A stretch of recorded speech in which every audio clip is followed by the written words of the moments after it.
Saudari-saudaraku yang terkasih, berjumpa kembali bersama saya Inspirasiku di Antara. Renungan Harian Kamis 7 Agustus, Pekan Biasa yang ke-18.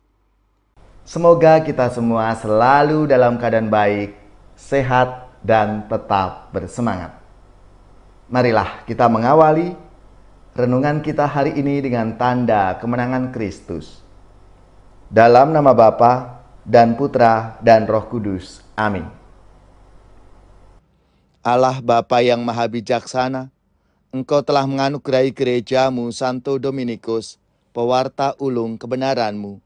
Semoga doa dan ajarannya menolong gereja-Mu untuk terus mewartakan kabar sukacita kepada dunia.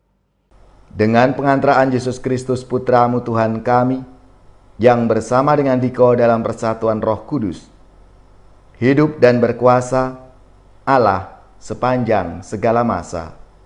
Amin. Dalam nama Bapa dan Putra dan Roh Kudus. Amin. Inspirasi kita hari ini dari Injil Suci menurut Matius bab 16 ayat 13 sampai 23. Mari kita siapkan kitab suci kita masing-masing. Kita akan membaca bersama-sama dan merenungkannya. Setelah Yesus tiba di daerah Kaisaria Filipi, ia bertanya kepada murid-muridnya, kata orang, "Siapakah anak manusia itu?" Jawab mereka, "Ada yang mengatakan Yohanes Pembaptis, ada juga yang mengatakan Elia, dan ada pula yang mengatakan Yeremia atau salah seorang dari para nabi."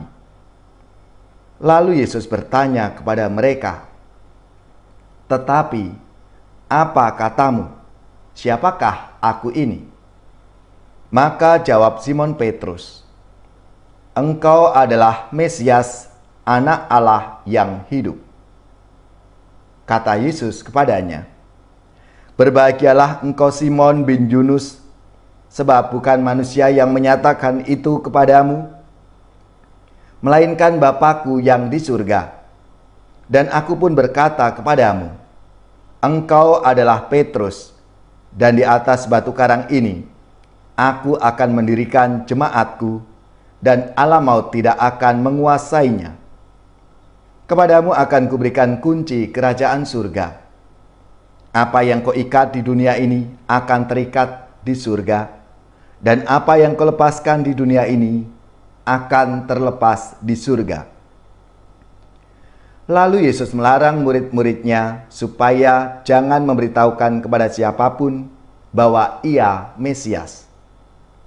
Sejak waktu itu, Yesus mulai menyatakan kepada murid-muridnya bahwa ia harus pergi ke Yerusalem dan menanggung banyak penderitaan dari pihak tua-tua, imam-imam kepala, dan ahli-ahli Taurat, lalu dibunuh dan dibangkitkan pada hari ketiga. Tetapi Petrus menarik Yesus ke samping dan menegur dia, katanya, "Tuhan, kiranya Allah menjauhkan hal itu. Hal itu sekali-kali tidak akan menimpa engkau."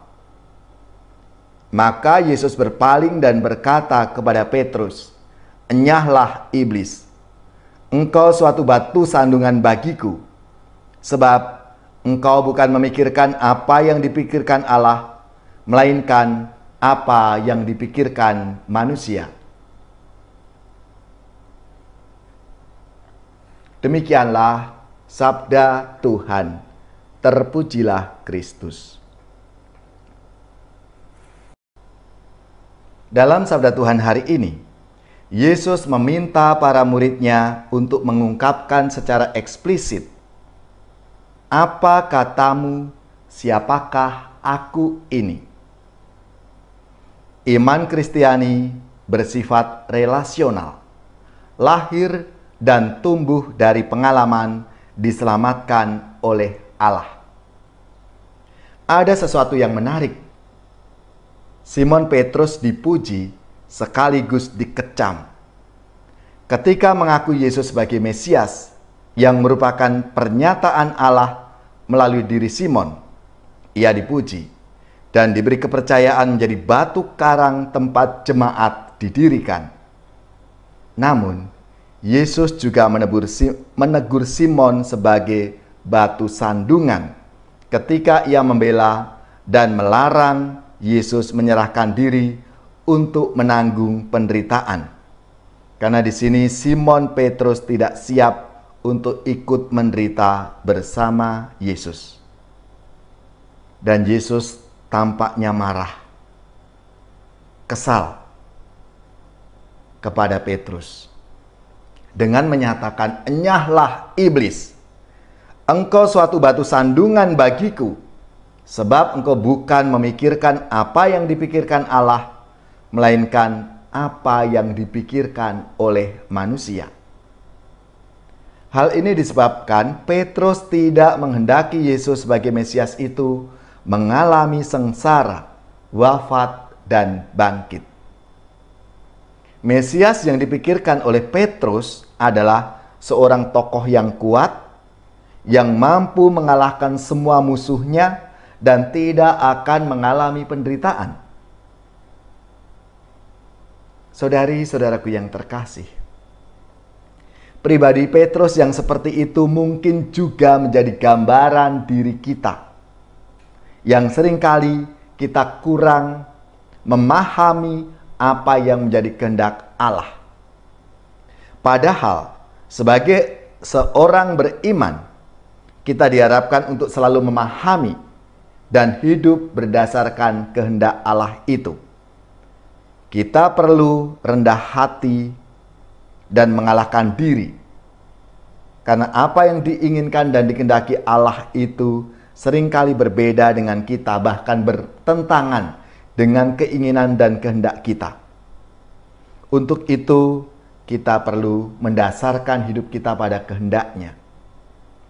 Sebagai pengikutnya, hendaknya kita mengutamakan dan memperjuangkan kehendak Allah dalam hidup kita, baik di tengah-tengah keluarga, lingkungan, dan masyarakat kita. Meskipun hal itu tidak mudah untuk bisa kita mewujudkan dan mengikuti apa yang menjadi kehendak Allah dalam diri kita. Marilah saudara-saudariku yang terkasih, kita punya teladan Yohanes Maria Vianney yang begitu tekun setia melaksanakan apa yang menjadi kehendak Allah dalam hidupnya. Ia menjadi seorang imam, pastor paroki yang rendah hati, yang sungguh mau melayani umatnya, mewujudkan kerahman Allah yang mengampuni lewat sakramen tobat yang ia terimakan untuk umatnya.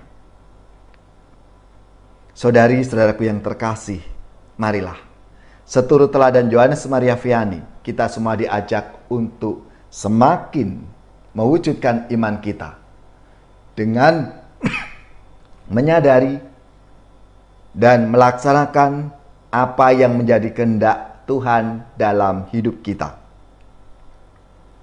Allah Bapa yang Maha Rahim, semoga kami semakin mampu memahami dan menghidupi apa yang menjadi kehendak-Mu dalam hidup sehari-hari, serta kuatkan kami untuk mengalahkan segala keinginan dan kehendak daging kami.